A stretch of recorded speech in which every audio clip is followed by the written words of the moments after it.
Hello, everyone, and welcome to another episode of the Love Fruit podcast. And today we have a special guest, and that is Jane Sinclair.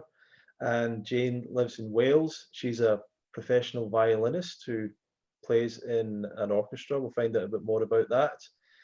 And Jane has also been a long time attendee of the UK Fruitfest. She was actually at the very first festival and has been to almost all of them ever since. And she also gave her first talk at the festival last year.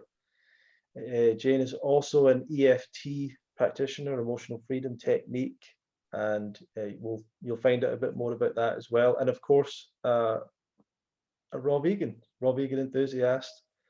And Jane, hello. Is there anything else you want to ask to add on to your introduction? No, I think that's covered it. Yeah. So, I mean, I met you at the UK Fruitfest 2014, I believe, but what was your story before that? Were you brought up on a conventional diet or a vegan diet, or how did it all start for you? Okay. I was brought up in a conventional diet. And when I got, I suppose, to my teenage years, I started to feel a bit sort of yuck when things were put on my plate, but I didn't moan about it. And then I was about 20, I think, and I went on holiday to Portugal and asked for the grilled fish, these little tiny fish. And I watched him go, it was a fishing village, and I watched him go to the sea and get his net and pull it up. And there were these wriggling fish. And then he threw them onto this barbecue thing. And then they were on my plate. And I just looked at them. And I said to the bloke I was with at the time, I can't eat this. And I said, I'm never eating meat or fish again. Oh my God. And that was it. From that moment, I never ate meat or fish. And I remember going home to my mum and telling her this. And she said, well, start tomorrow because I've done chicken. And I said, no, I don't want to start tomorrow. I'm starting from now. So that was about 40 years ago. And then I didn't think about going vegan. It never crossed my mind, really. But when I was about 33 or 4, I was in a charity bookshop. And I was just looking, and this book leapt out to me, and it was called Raw Energy by Leslie Kenton. I thought, oh, I need some of that.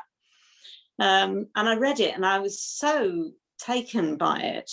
And I was married at the time to a different person, and he was a big meat eater. We were both drinkers. We both smoked. But I thought, well, I'm going to give this a go and just see how I feel. So I did it for 2 weeks, and I had so much energy. And I thought, God, this is amazing, but I couldn't keep it going. It didn't fit with my lifestyle at all. Mm-hmm. So I put the book away and I went back to my vegetarian diet until I got to 50, which was 13 years ago. And I hit the menopause and I was having these horrible flushes and was taking these herbal pills, which were really expensive, which sort of helped. And then I thought, well, I remember that diet I did all those years ago. So I looked into it, and actually Bill, who I'm now married to, was sitting on a coach. We were on the way in the orchestra to an outside broadcast, and he was reading this book, and I was sitting behind him, and I said, what are you reading? And he said, oh, it's brilliant. And he showed me the front cover, and it was 80-10-10. So he said, oh, do you want to borrow it? And he never got it back for the rest of the journey. I kept saying, oh, do you want this back? No, hang on to it. Because it's so easy to read, isn't it? It's all these little paragraphs. And you think, I'll just read this one and I'll just read that one. And I got home, and the next day I ordered my own copy. And that was it. I went raw vegan. I got rid of the hot flushes. Oh, wow.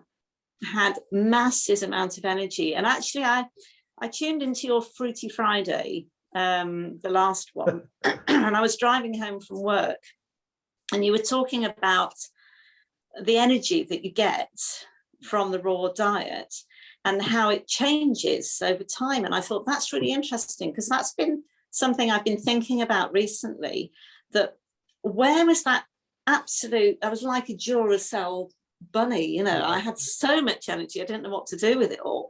And whilst I still have energy, it's not the same as it was in that initial. So whether your brain gets used to that and you don't realise that you've got more energy than most people sitting around you. I don't know, but I thought that was interesting on Friday when I heard you saying that. Yeah, I've got this. I mean, these are all just little ideas you have in your own mind and ways that you perceive things, because I can't really prove it, but I do wonder if for some people, the way I put it, I think, is that almost our body overcompensates with the amount of energy it produces because of the lifestyle it's had so far. So when you take that away, all of a sudden you're still kind of overcompensating for a while. Yeah. But you've got much less stress on your body, so there's a perception of, for a period of time, like as you're saying, like a tremendous boost in energy, and then that calms down to more normal. Yeah.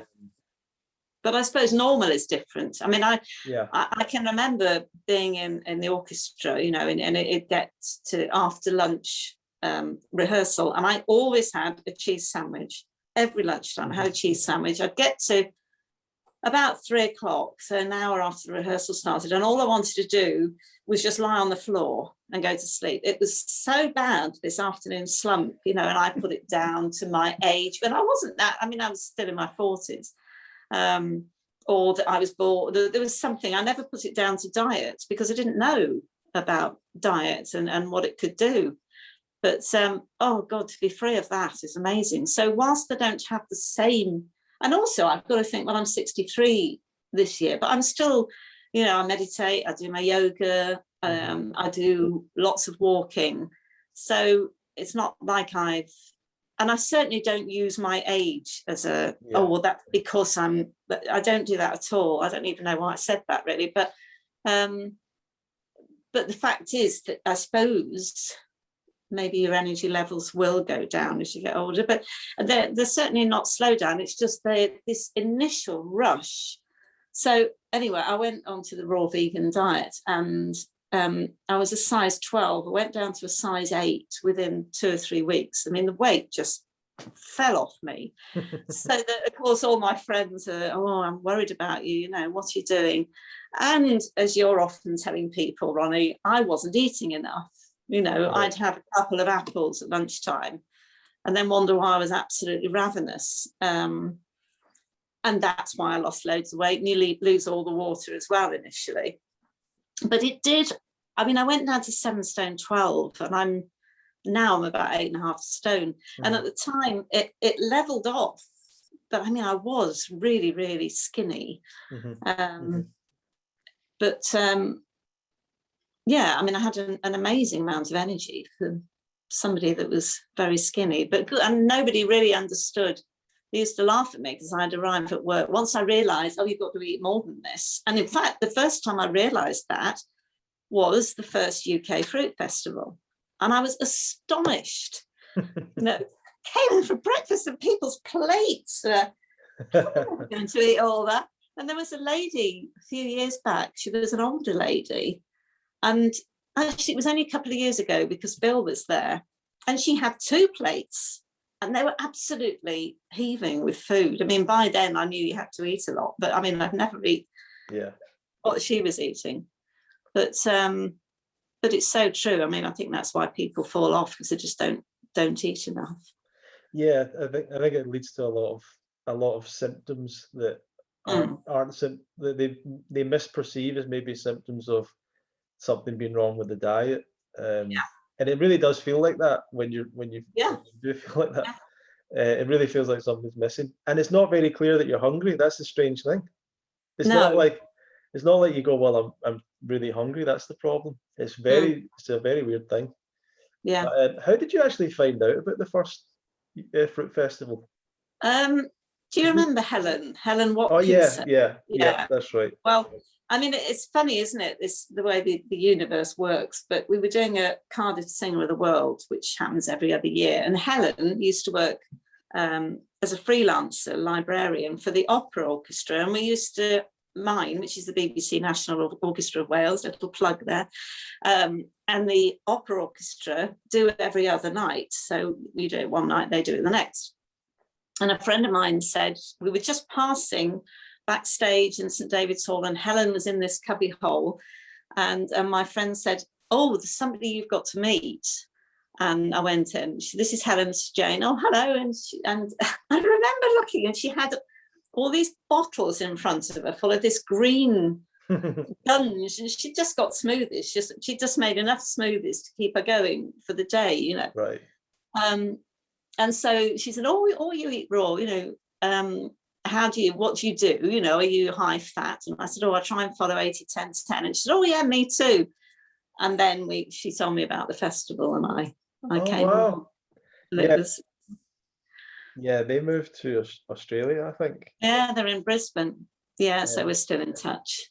Amazing. But she came to stay with me once for about 3 weeks. I think she must have gone to bed, but apart from being in bed, she just stood in my kitchen making things, and she taught me so much in those 3 weeks.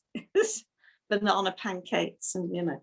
Yeah, Helen was a really huge part of the first festival. Like we had like 10 people, and I think Helen did like 80% of the work. Or me and her Good, did I can like imagine. 80% of the work. She did a lot. So she's really great. And but she's the kind of person that is, and I stayed with her as well a few times when we were trying to find places for the festival and stuff, her and her husband. And I also was at a festival in Slovenia and stayed in the room with them. And, all right. And I just remember, like, they're the kind of people that no one knows about them. They don't want to be online and all that stuff, but they're an amazing example to other people. Absolutely. Like, yeah. And I remember they were so fit. They were running. Yeah. They were doing high intensity workouts. High intensity, yeah. Stuff. And they've now had a baby who's great. Nearly 3. So, and he looks like, I don't know how to say it without using a naughty word, but you know, a small little rugby. His muscles, I mean, and all he's been brought up on is sort of breast milk and fruit, you know. Amazing. And that's it. And he loves it, absolutely loves it. So, and I think Anne Osborne lives quite close to them, so she's been very helpful. That's great. Yeah. So, what have been like? How did you find the kind of transition into that kind of diet? Like, did you do it over a long period of time? Did you make sudden changes? Are you still making changes? Like, what's been your journey with it? No, the way I do things, I don't do things over a period of time. I just do them.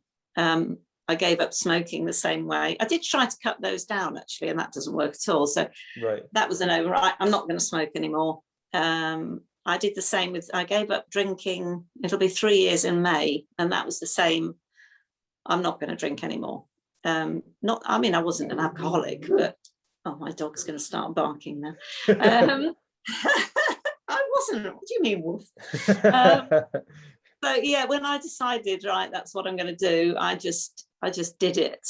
And you know, I know some people say, oh, you want to transition carefully and you know, let your body get used to it. Well, I didn't. I mean, I just thought one day it's having all this toxic crap, if I'm allowed to say that, and the next day it's going to have good stuff. And I think I was healthy and I wasn't massively overweight, so it wasn't like toxins were suddenly going to come into all my organs.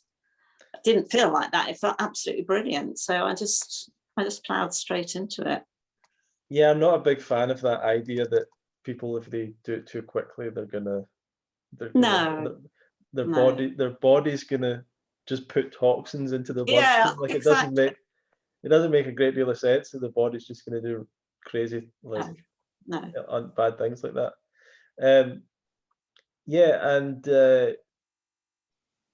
What would be your lifestyle like now? I know that you've got a lot of interesting recipes as well that you do, but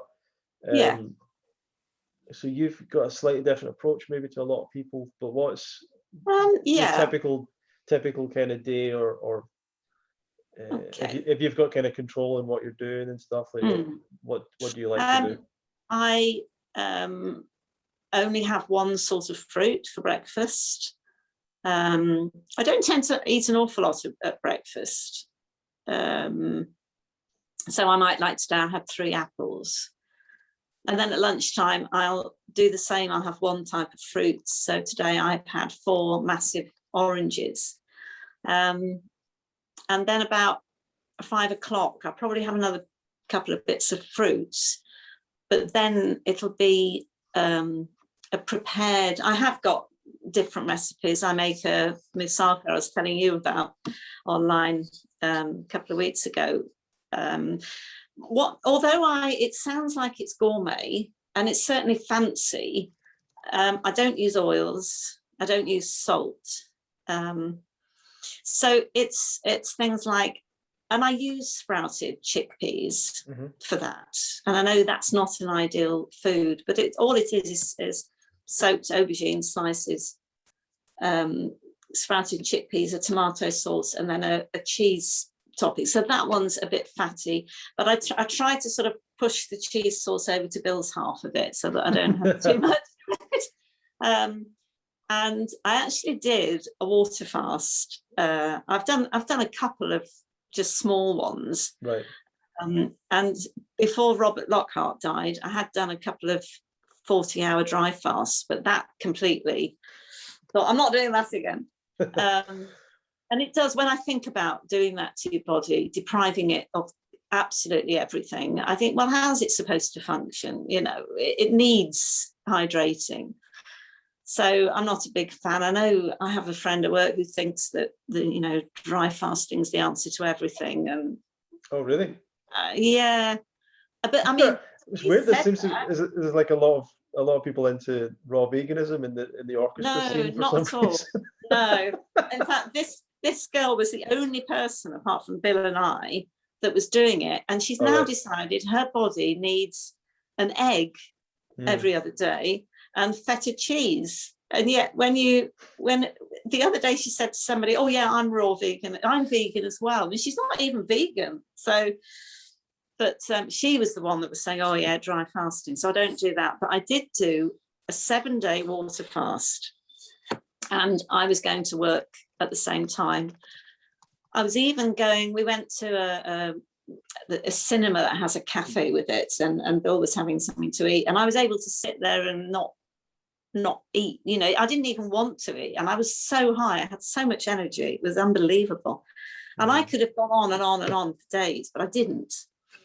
I lost about half a stone, but I didn't transition back, and that's where you do have to transition if you're coming out of a water fast. I just ploughed back into what I normally eat, and I put the weight on, and it took me ages. I went above where I had been, and it took ages to get it off again. So I haven't actually done a water fast since then, and if I do one, I wouldn't do more than a couple of days. I don't, and I'm not sure how necessary they are. As long as you are eating the right things, do you really need to do that yourself? Because you're not getting the nutrients. The day that you do a water fast, your body's getting no nutrients at all. Yeah. I mean, how can that be good? Well, I certainly think that, I think there's maybe too many people that are doing it. Yeah. They don't really, I think that, I think there's a book, I've got a book around here, The Miracle of Fasting, and it really is a miracle. If you're taking people that are really severe chronic illness, oh yeah, I do that. Certain things, and there's been people from the festival that have been arthritis and stuff like that from a young age, and they've done water fasting, it's helped them a lot. So there's a lot of things like that where I think, okay, people in really severe situations. Yeah. But there's a lot of people who get into this movement, they just start to do it randomly, I'm gonna fast this weekend, I'm gonna fast that, and they're fasting all the time, and it becomes too much, a little bit too much, and they've not really worked out how to stick to a good diet properly, or a better diet than so they're just, as you're saying, a lot of people will do a 30-day water fast even, and then they'll go home, go back to whatever the diet was that they came from, that gave them all the problems. So yes, it's funny, because I think people think fasting will break their habits, and it doesn't seem to. No, no. I think there's this thing again as well about people trying too much. Right.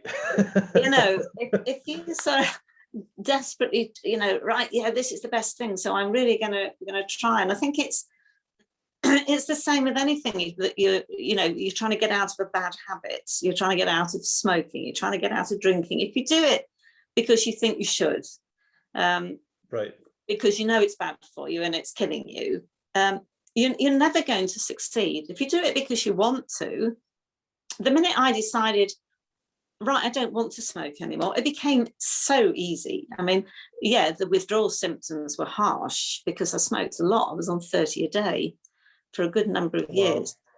But the worse the symptoms got, the more determined I became that, you know, I own my body, not that thing that you liked, you know. And in a way it got easier because I got crosser and crosser. And I would never go, obviously, back to smoking. But you have to get to that point of actually thinking, okay, my body's important to me. This is what I want to do. Right. Not what I'm trying to do. Yeah, you have to make the decision for yourself, not because other people, like you're saying, not because other people think it would be good for you or whatever. Yeah. And the other thing I think is that I think people give themselves a hard time. I mean, I'll be honest, occasionally breaking news, have a bit of cooked food. Mm-hmm. What I've done in the past to give myself a really hard time about it and think I'll never do that ever again. Well, it's because I now say to myself, okay, so occasionally you have some cooked food, I don't want to do it anymore, because I've made the decision, right, you know, that actually I know if I have cooked food, I wake up the next morning, I don't feel that great. And I think the bags under my eyes that are always there anyway are worse. Plus, I'm absolutely furious with myself. So I've got to deal with the mental state of it as well. But I think that's what I mean. I shouldn't give myself a hard time for doing it, because it's completely up to me what I do with my own body. And that you were talking on Friday as well as this pledge of allegiance that you were talking to with Jim. And I think, as soon as you introduce something like, I pledge always to only eat raw foods, it's a recipe for disaster, because people are going, well, I can't do that. I can't. It's like when you do give up something like food or drink, you say, well, I'm not going to smoke today, or I'm not going to drink today. And as soon as you put that thing in, well, I'm never going to eat cooked food again. You're going to eat cooked food, aren't you? I mean, it's. Yeah, well, I still like the idea of having what do you call it? Some kind of statement, even if it's your own personal statement of, what you aspire to or whatever it is. Because the reason I think is, I think people can forget why they're doing it, and they can forget. They can maybe stop thinking it's very important, and I just thought, I mean, this is from I can't remember where I came across someone talking about this, but they said, look at all these religions, and they have people coming in once a week, and they all go through the same thing again and again, and then they're told every day to go home and read a bit every day or whatever it is they do. So the whole program is like constantly reminding yourself to and with religions, it's like reminding themselves to act according to the religion, or be better people. And I think Muslims pray like 5 times a day or something like that. So they're like constantly, and yet everyone still goes off the path. When it comes to with Islam or with Christianity, like no one's perfect, no one's following the thing, but if they have. But they're probably slightly more likely to if they keep on on reminding themselves of what they should be doing or whatever. But I don't know. Like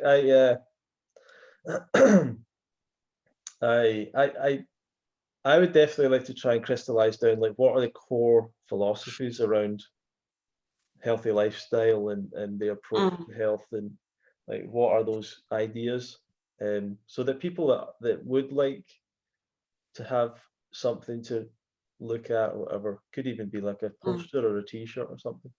Yeah. It could be good. But yeah. Well, I mean, that's where EFT comes in a way. We're transitioning nicely here, because I put out an intention for my day every morning. So, you know, and it could be for somebody who really wants, because everybody at the festival, right, you do that week and everybody's having a fantastic time, and most people are saying, oh, I'm going to stick to this. This is brilliant. I feel amazing. I've got all this energy. And you and I know that within 5 or 6 months, most of those people are eating cooked food again, because they're not surrounded by all these people. Because, you know, everybody I work with eats cooked food, and none of them are vegan. Yeah, but never even mind 5 or 6 months, like when they leave the site, almost like immediately. Well, the only time I've been to Woodstock, and I remember we stopped off on the bus going back to New York, and I think I was with Craig. He's been to the UK a few times. Yeah, Craig, yeah. And we got off the bus, and people were going, there's a shop there, isn't there, that you stop off at. And people were coming out with packets of crisps. And he said, and he's really droll, Craig. He doesn't say much, but when he says it, it's so funny. And he said, couldn't they have waited at least 2 hours, you know? And we've been soaked in all these lectures and all this fantastic food. And as soon as they got to the first shop, it was crisps.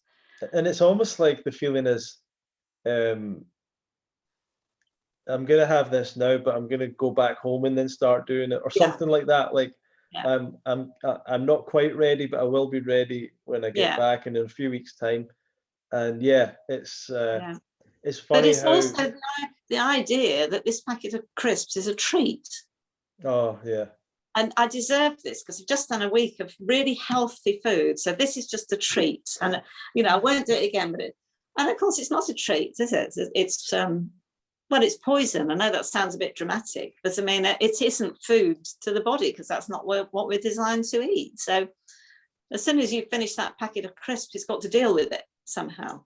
But, and to me it's also like it breaks the momentum of what you're doing. I think it's one of these things with that I've learned from the diet and from a few other things that I do, is like you sort of I don't know if you'll agree, but with changing your diet anyway, even a small degree, like you learn about yourself quite a lot. You learn about your mind, you learn about your own level of control over yourself. You learn almost how you can delude yourself and maybe not lie to yourself, and you learn how inaccurate your memory can be. Like, so you might think, oh, I'll have that packet of crisps and that'll be great, and then you have it and you're like, this wasn't really as good as I thought it was going to be. You know, like you've got this false idea of what it was. Exactly.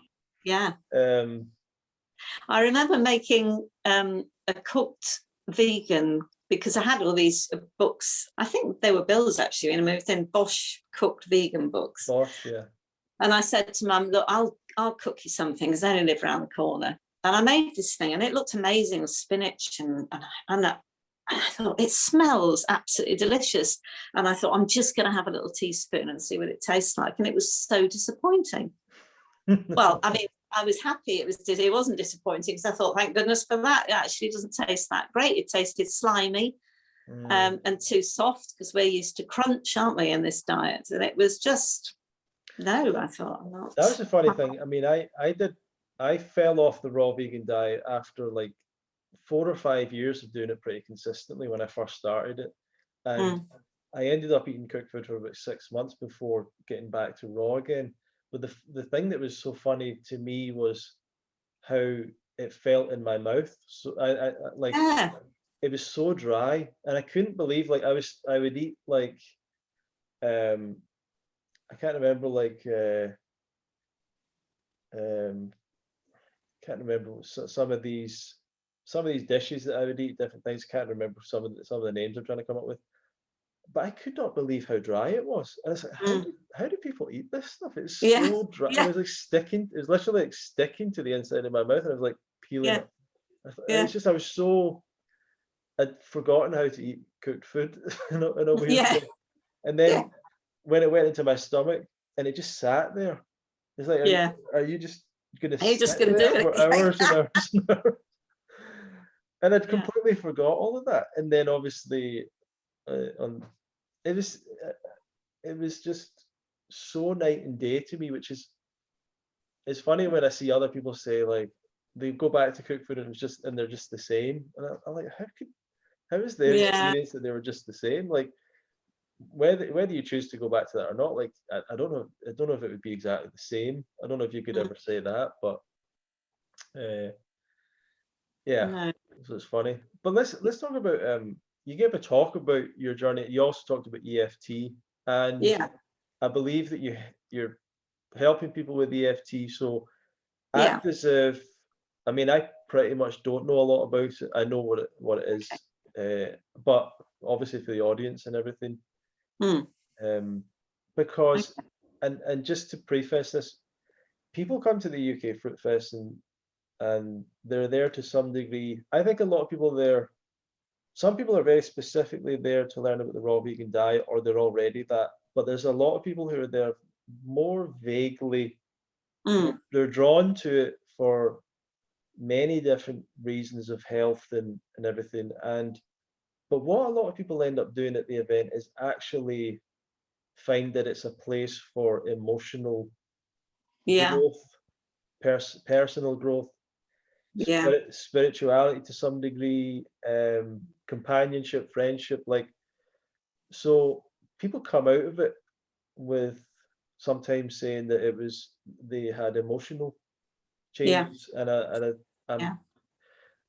and I guess EFT. I don't know if it's can maybe be connected to that, or you can tell Yeah. us a bit Well, more about that. it's a emotional freedom technique. So it's about freeing yourself from negative emotions, Right. and every negative emotion you have is just a blockage in your energy system.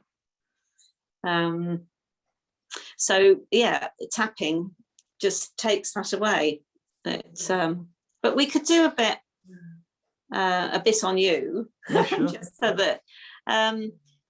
So you have to find something that you specifically want to work on. I mean, we can make it general so that people could join in and and tap along. So if you were feeling any stress about finding somewhere for the festival, for instance, do you feel Oh that yeah. yeah, I was, okay. well, I was definitely feeling. Well, I'll tell you something, Jane. I don't know if you've got something with this. Maybe this won't work, but I've sometimes feel is like a lack of motivation. Okay. I don't know if that's something that Yeah, you yeah. deal with. Anything is something. Yeah. Sleep can be an issue for me. Uh, in terms of, I mean, but when you're talking about emotion, I'm thinking about some of the tensions I've got, like with other people or with certain things and things that make me angry or make me resentful. I'm trying to think about that, but I don't know how public I want to be. We were having Okay. we were having conversations before this about Yes. Yeah. situations and people and stuff, but yeah. Yeah. And we don't have to be mention people specifically. But yeah, I guess I would definitely say I do have stress or worry around the event and what's happening this year, and will I find the right place, and will we be able to put it on as well, and will we get as many people? I Yeah. definitely, even this morning or maybe last night, I always get actually almost every year where I go through a bit of a moment of like, can this Is it going actually to work? happen? And yeah, Yeah. Yeah. Even though it's happened for the last, is it 6 or 7? yeah, Yeah. exactly. Yeah, I still kind of think, how can it really happen? You know? Yeah. Yeah. Okay. So for anybody listening, if they're suffering from any stress or worries about anything, you could just have a think about what it is, either write it down or just think about it. And I'd like you to rate it from 0 to 10. So with 10 being the worst and 8 and 0 being perfectly happy about everything. and just write your number down. But Ronnie, I'd like you to give me your number. So when you think about putting the festival on, what's that stress level like? How high is it? I would say that at right this second, it's not too bad, but it'd probably be up at a 7 at sometimes. Okay, all right. And if you think about that stress, where do you feel it in your body? Because we usually hold stress somewhere. It can be in your throat, chest, stomach. Yeah, I feel it like solar plexus, I think. Okay. Okay. So the tapping has a sequence. Can people see me? Am I visual on this podcast? Yeah. Okay. Yeah. All right. So if you follow where I tap and repeat what I say, and we'll try and make it general. So I might not, although I think other people might be worrying about where the festival is and if it's going to go on. So people listening to this, it might be relevant anyway. So we start with what we call the setup statement, and that's on tapping on the karate chop point on the side of your hand. So if you just start tapping there. Even though I have all this stress and worry, and if you repeat that. Even though I have all this stress and worry. And sometimes feel I have a lack of motivation. And sometimes feel I have a lack of motivation. I deeply and completely love and accept myself. Love and accept myself. So even though I feel worried. About whether this festival will happen. I feel the stress in my solar plexus. I deeply and completely love and accept myself. And then if you tap the top of your head, just on the crown, I tend to go round and round so you make sure you get the right point. And what we're doing is we're tapping on meridian points. So we're opening up the stress center of the body. Yeah, I can feel it. It's pretty crazy. All this stress and worry. And then we find the eyebrow point. Take the glasses off. So it's where the eyebrow ends near the nose. And just tap on that. Mm-hmm. You can use either hand. You can use both hands. All this stress and worry. And then the side of your eyes. If you tap on the side, either side, or both. This lack of motivation. Underneath your eyes on the bony bits. Mm-hmm. It affects my sleep. And then under your nose. This stress and worry. On your chin. Is the festival going to happen? And then your collarbone point is just below your collarbone. Yeah. Mm-hmm. Just there's for anybody else, it's the U-shaped bit in the middle here. If you just go down into the sides and use both hands, and you'll definitely get the point. I can feel it in my solar plexus. All this stress and worry. And then there's the under the arm point, which is if you go across from your nipple, you will get to the right point. I tend to do both sides. Mm-hmm. It's a bit awkward, but it's a really good point to do. You don't want to be missing this one, really. All this stress and worry. I feel I have lack of motivation. And then we go back to the top of the head. Then we just do another round. This stress and worry over the festival. And then the eyebrow points.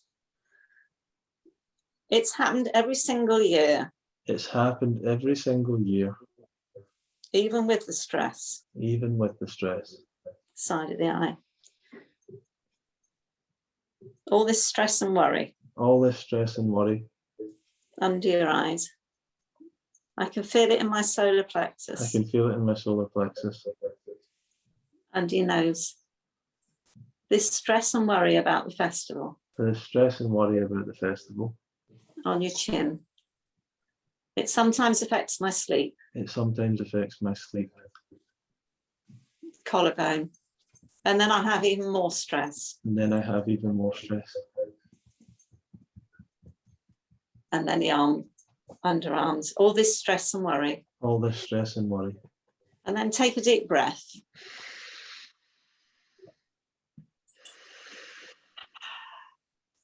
Then just think about how you're feeling about things now, whether you feel the same as you did before.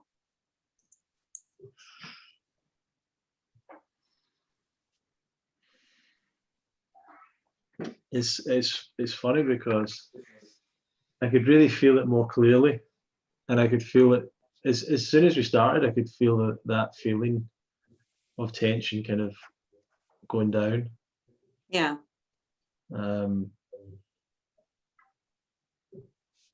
Can you still feel it in your solar plexus? I can feel it a little bit, yeah. I can feel it. I can feel it a little bit there, and if you had to think about, I think I would. I mean, I would like to do that exercise sort of continually. I don't know how often you do it. Maybe every day or something. And well, what you would do next is do another rating from 0 to 10, see if it's dropped, and then we would do another round that would say, even though I have this remaining stress and worry, right, and we do the same sequence again, and hopefully it would drop again, and then you would put in, even though I've got some remaining stress and worry, I choose, and then you put the choice in. I choose for everything to be okay. I choose not to have this stress and worry, and then you go through the points that it happens every single year. It happens. People enjoy themselves. It's a good time, and in the end, hopefully, you would get rid of it completely. Yeah, that was great. I like that. Yeah. So you're now doing this. Well, I've now qualified. Yeah. So I had to do 50 hours as part of my training, and I had to do it with at least 20 different people. And actually, all my tutors said, we've never known anyone do it so quickly. And how did I know all these people? And I said, well, the Fruit Festival, we're all weird. Everybody's up for it. So I had, plenty of people. You can do it over 48 months, over 2 years, and I did it in less than 4 because I had so many people wanting to do it. So that was brilliant.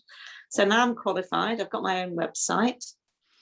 But getting back to the actual logistics of EFT it's like anything, isn't it? It's the same as this remembering why you're on this diet. It's the persistence. Yeah. It's the repetition. So when I get up in the mornings, I don't do the setup unless I've got something, if I was, things don't worry me. We should also say, Jane, that one of the reasons you started doing that was because of stage fright, isn't it? Or oh my God, performance anxiety. I've forgotten about all that. Yeah. So we're going to run out of time. So 16 years ago, I met Sean Gray, and he was actually teaching my son tennis. He was giving him tennis lessons, and I was talking with him this morning because we're writing a book together on performance anxiety. So we keep having these meetings, and I said to him, I was his first client after he trained, so I was his most difficult and also challenging, but also the fact that he achieved, or we achieved. You don't achieve as a practitioner, you just hold in the space, but between us we got rid of my stage fright. So anyway, I would get on stage, every rehearsal would be fine. I'd get on stage and the demons would come. It's the only way I can describe it. And I would just freeze. They talk about this fight or flight, but there's also the freeze option. And they showed us a video, and I did my EFT training, of a tiger being caught by a lion. And no, not a tiger, a deer. Sorry, a deer was caught by a lion. And we all thought the deer was dead. It was lying on the ground. The lion had sort of thought about eating it, but this deer was apparently dead. It was completely motionless. I was sort of holding our breaths watching this video. The lion looks a bit bored and walks away, apparently thinking I'll eat it later because it's dead. And after a few seconds, the deer got up and it shook itself like mad and walked off. And it's this bit where you're so terrified you freeze, and that's what used to happen on stage. You would literally freeze to that degree. Freeze, and I would have to. I mean, a violin isn't very heavy. I would have to get my right hand and lift it to put it underneath my chin so that it was there, and then I would be gripping the bow. I mean, it was absolute hell. It really was, and you turn the music with somebody else because I was always on the outside. So I was on the outside of the stage, and you get it into your head that everybody in that hall is looking at you. Every single person is just looking at you because I've frozen solid, and I'm I've got this long bow, and I'm only using 2 inches of it. And I got arthritis in this joint because I was constantly gripping on. And I tried hypnotherapy, and I tried cognitive behavioural therapy, CBT, and that hadn't worked. And I used to take beta blockers for every concert. I tried drinking a bit before a concert. No, the beta blockers stopped the shakes, but it didn't stop the tension. It didn't make things any easier. And then I met Sean, and he said to me, after I'd known him for, 6 months or so, he said, I've just done a course on something called EFT, and I need clients. Will you be a client? I said, yeah, of course. And I went along, and he said, have you got any issues? And I didn't even think about the stage fright because I thought it's impossible to get rid of. So I said, well, actually, when we have a meeting in orchestra, I'm always too scared to put my hand up and ask a question because I think I'm going to blush and I won't be able to string more than 2 words together because my heart starts racing. So we did a session on it. The next week we had a meeting in the orchestra, and you couldn't shut me up. I was just like a different person. It was incredible. So he said, oh, come back. That's not the end of it. Come back. So I went back, and he said, well, that's brilliant. Anything else? And I said, well, there is, but there's no point in going there because I've had it for 23 years. It's never going to go. What is it? It's stage fright. And over a series, I suppose I was trying to ask him, I can't remember how many sessions I had, but I was very fortunate because he'd become a friend. I used to see him on the tennis court with my son every Saturday. I could ring him up whenever I wanted. But anyway, I basically got rid of it completely. And the thing with EFT is that when you get rid of something, it stays got rid of. That was 16 years ago. And I used to do my little tapping sequence. I'd go to the toilet about 10 minutes before we do on stage, and I'd sit there saying, even though I'm feeling a bit nervous, I intend to go out there and enjoy myself. And I deeply and completely love and accept myself. And I'm going to stay in the moment. I'm going to focus and trust myself. I just do this 2-minute round, and it kept the demons away. They never came back. And I ended up being not chairperson, the assistant chairperson of the orchestra. And I remember having to stand up and take meetings because the chairman was away on jury service. And something had come up about the Edinburgh Festival, and it needed lots of meetings. And I thought, am I the same person? It was, and then it led to doing amateur dramatics, and then standing up and giving a talk at the festival. Yeah. Was something I would never have been able to do in a million years. And it's all because of tapping. I mean, it's amazing. It is amazing. And when it's like acupuncture, you're opening up. These are all the meridian points. So the idea is that your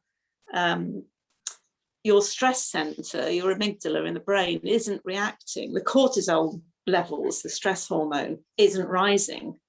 But you're talking about these things that cause it to rise. So people don't like putting the negative in, but you're putting the negative in so your body doesn't react to it.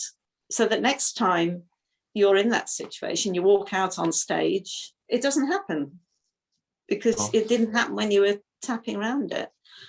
And it is really quite It's quite miraculous, but it goes on to affect every area in your life. You find you can do these things that you wouldn't have dreamt of doing.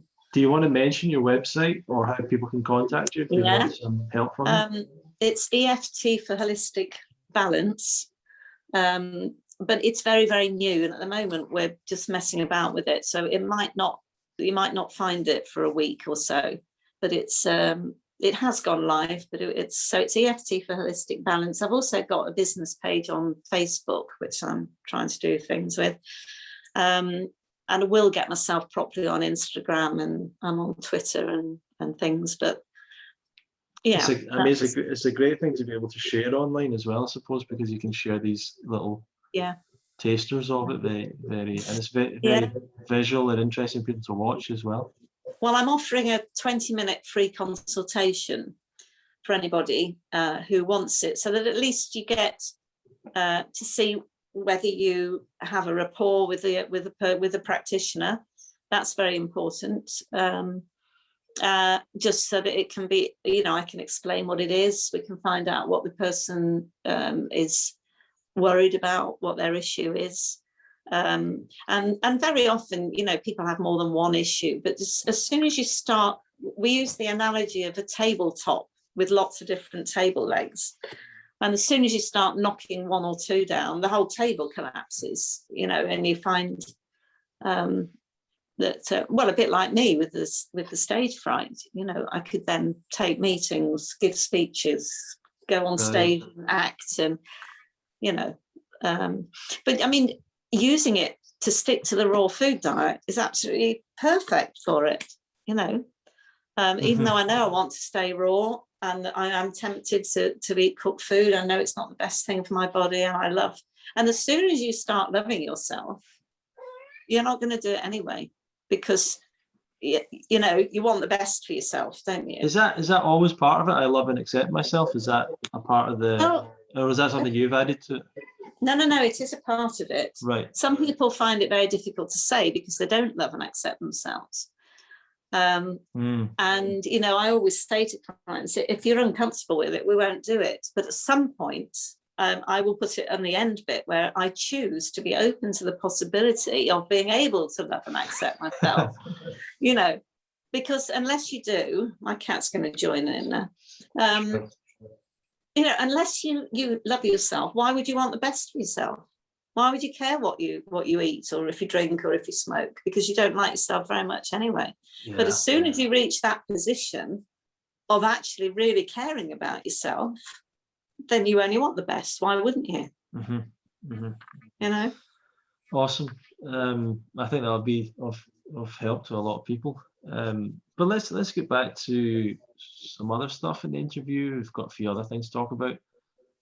You've been to the UK Fruitfest a lot. I'd like to know, what do you think have been some of your benefits you got from it? Maybe you can tell us some of your memories. Okay, your experiences and things. I find as soon as I get there and I see your mum, Elaine, my emotions are right. It's funny what you're saying about emotions, because I suddenly feel so happy. It's a happiness that, I am happy. I'm a happy person, but it's almost sort of euphoric. You can let just a sigh that you're going to be with people, even if they're not raw vegan. They're there. They know it's a raw vegan fruit festival, and they're there because they're interested, even if they're not on that path already. They want to start the journey. So it almost feels like you're. It's not fantasy land, but it's away from. I work with 85 other people, and there's only one of them, and I'm married to him, who's a raw vegan. So there are two of us, and everybody else, they all drink. Most of them. There's one other that doesn't drink, two others. So out of 85 odd people, there's only 4 of us that don't drink alcohol. And then there's only 2 of us who are raw vegan. So, I'm not in that world where that's the norm. So when I get to the fruit festival, I suddenly feel, okay, this is my normal. This is where I belong. It's like my fruity tribe. It's my fruity family. And yes, I've heard all these lectures 6 times now, I think I've been. And I still go to them. I still sit there because nobody says the same thing. I mean, no, I'm not saying that Doug did. Careful, Jane. But everybody's got different ways of putting things, and I just like listening. I like listening to it all. So I meet friends who I haven't seen for a year, or I've only seen them online. I don't have to do any food prep for a whole week. It's all done for me. And just, I like the camaraderie. I like the atmosphere. And I remember the first year I went, and I drove out, and I think I went to Tesco or something to get some fruit. And I thought, I don't like it. I don't like it. It just feels like you've entered this alien world again. And it's horrible. So it's like a big comfort blanket, like somebody's putting a big blanket around you for the week. And I don't need to go to the festival every year. I know what I'm doing. I've heard it all before, but I absolutely love it. So, what more can I say? Yeah, I still go to. I mean, I go to Woodstock. There's been a few in Europe that I've went to as well, and I always kind of the thing you're saying. I felt getting there like a real excitement and an energy and something shifted. I remember a couple of years ago really feeling it at Woodstock, this different level of well-being immediately as soon as I got there. And I really see it as like quite a sacred space or a sacred place, like in my life. So even the place in Denmark that had a festival, like I feel the same about that place as well. Like these were really special places for me, and I think that the thing about the festival is humans mostly have kind of lost living in communities and living in supportive environments, and maybe there's some benefits to that on some level, but there's a lot of bad things that happen in the world that happen behind closed doors because no one knows what's going on in people's lives anymore, but when you're in community like that, I think it really clicks as like this feels right, this feels good, this is exactly, we should be living. I mean, it's hard to make that happen, of course, but probably for our best health and happiness, we probably should be living around people that we like and know and that we're around all the time. And this, it's just such a contrast to modern life. Like if you go back to, like, I was going back to living on my own in a flat or something, and all the other people in that block, I didn't really know them, and it's just like such a contrast. And but it's sort of worse though, if you're surrounded, like working in an orchestra, it's always been deemed as one big family, and whilst you do have friends in the orchestra, obviously it's not the same. It's almost like when you get to a fruit festival, you can be yourself, right? That's it. And you don't have to. I mean, I know it's ridiculous, but I feel I can wear what I want. People aren't going to think, oh God, what's she wearing today? Some wacky hippie thing. You can walk around without your shoes on and no one's going to think anything of it. And it's that thing of just that piece of, but certainly the excitement. I mean, I was excited driving up to Tewkesbury, and I can feel the excitement coming. And the other thing is watching people grow. Barbara and what's her husband's name? The lady with the arrived. I know exactly what you're talking about. Yeah, I mean, Peter? She arrives not Barbara being able and Peter. not being able to walk, and by the end she was dancing. Yeah. And to see people transform like that. And she's been losing weight ever since. She's losing weight. And it's fantastic. That element. And it's funny because, as I said, like, although there are people that are committed to the raw vegan lifestyle that are there, there's always quite a lot of people that are just complete beginners to investigating any kind of improving their health situation, and people get different things out of it. I would love it if everyone left with the intention of changing their diet, but for some people they might have a special experience with you or with Roger or at the campfire, or they might meet someone that becomes a friend or whatever. So get different stuff. But I think, I mean, it makes, I think if we didn't have these festivals, it would make it very hard really to, you have to connect with people who want the same as you want. And I mean, it's great we've got these WhatsApp groups, but there's nothing like actually having human connection. I mean, last year, fair play to you, I don't know how you managed it because you were the only festival that did, but we had a great time because the rest of the world was in fear over COVID. I remember getting there and seeing exit, entrance on the tents and masks and spray. And within about half an hour, I think you'd taken the exit and entrance signs down and the spray had disappeared, and people were hugging, and just being normal. Yeah. I mean, oh, thank God, it's... It was borderline, probably not entirely legal in some ways, but no. But that was that would have fallen on me if anything. But the council knew about it, the venue knew about it. There was a council guy that asked us to do some stuff, but at the end of the day, you can't stop people, as you're saying, hugging, or if they want to get close to each other, it's their own choice. And we did get a little bit of stick from someone because there was. But here's the thing, Jane. Like, we turned up at that place. Well, I turned up at that place the day before everyone else did, and the campsite it felt like it was full of people. And then I went down to the restaurant bit, and it felt like there was loads of people there. And then on the nice days, there was tons of people milling around. Yeah. And I just thought, because I was concerned when I was arriving there, thinking the locals are going to report us. Yeah.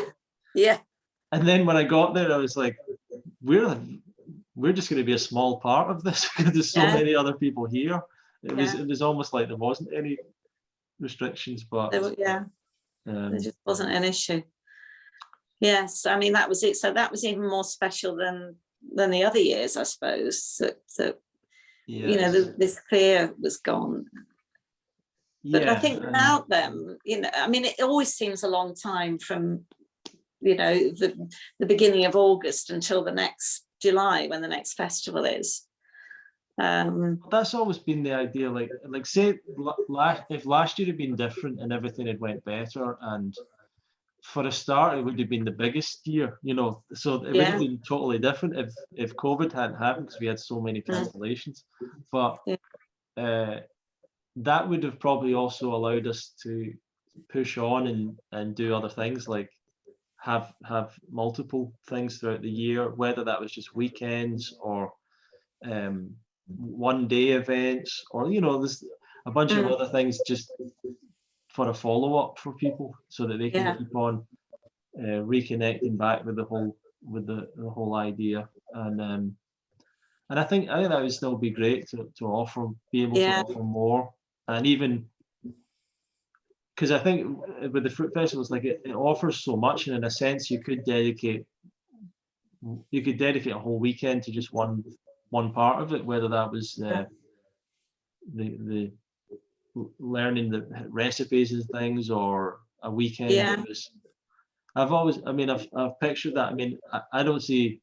I think a lot of people would love it if we put on a weekend or a week, and we could have someone being the chef. You could do some emotional freedom stuff and teach about that, and do some recipes. And maybe Roger could come and do some, and have different people doing different things. And I think this huge. Well, I know there's a huge audience of people who would love that. So I'm I'm waiting for restrictions to disappear so that these things are easier to do. But I haven't told you about our dream yet, which is a dream. It's a dream that will happen. It's not just a dream, but it came to us during lockdown when the weather was fantastic, wasn't it, last year? And we sat in the garden, and and either side of us have got children, and it was quite noisy out there. And Bill and I said, oh, we didn't realise that we don't actually want neighbours. So our plan, once my parents have gone to wherever you go in the big sky, we will move to probably mid North Wales to a much bigger property.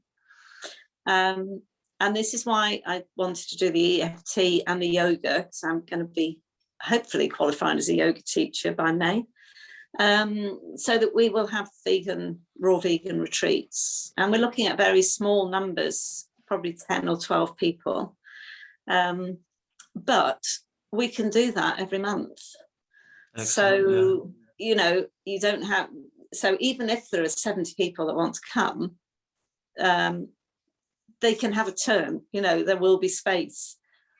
So anyway, that's our plan. So I wanted to be able to offer the yoga, EFT for anybody who wants it. I'm going to do food prep demos so that people are actually preparing what they're going to eat that night.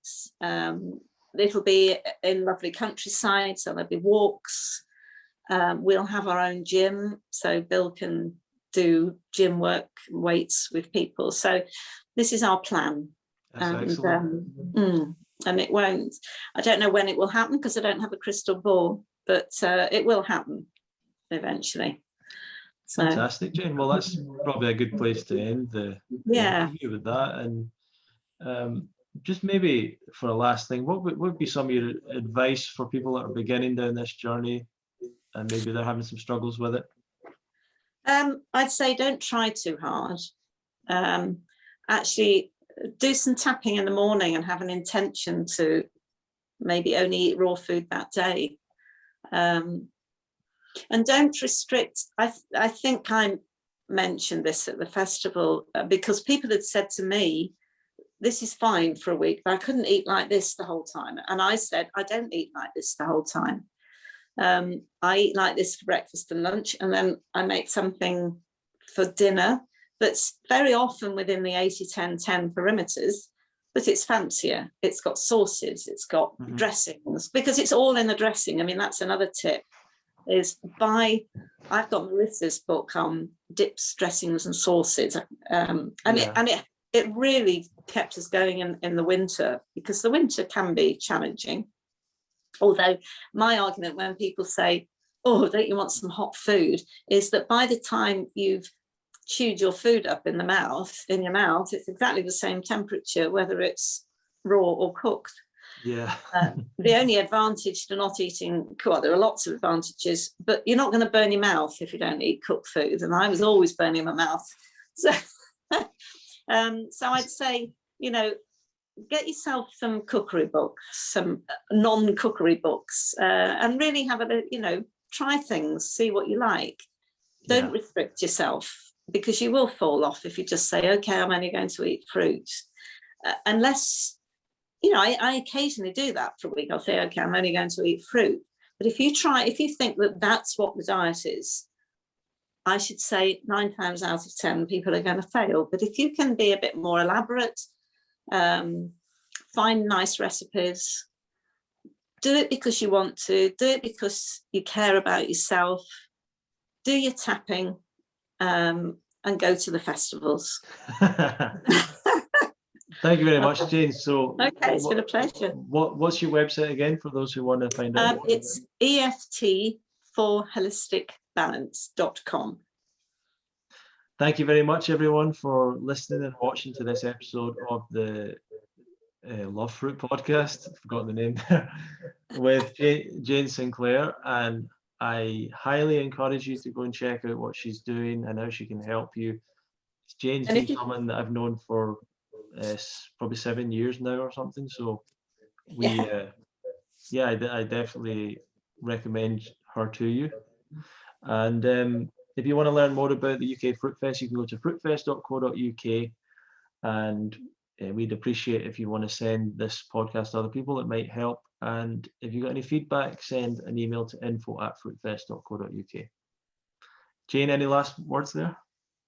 I just wanted to say, if my website doesn't come up this week, just be patient, because it will be up probably by next week anyway. And you're on Facebook and you're on the UK Fruitfest forum. Yes, yeah. UK Fruitfest WhatsApp community. groups. Yeah. Yeah. So people. I think most people know me now. Yeah. Okay. Thanks for watching and listening, everyone, and we'll see you in the next episode of the Love Fruit podcast.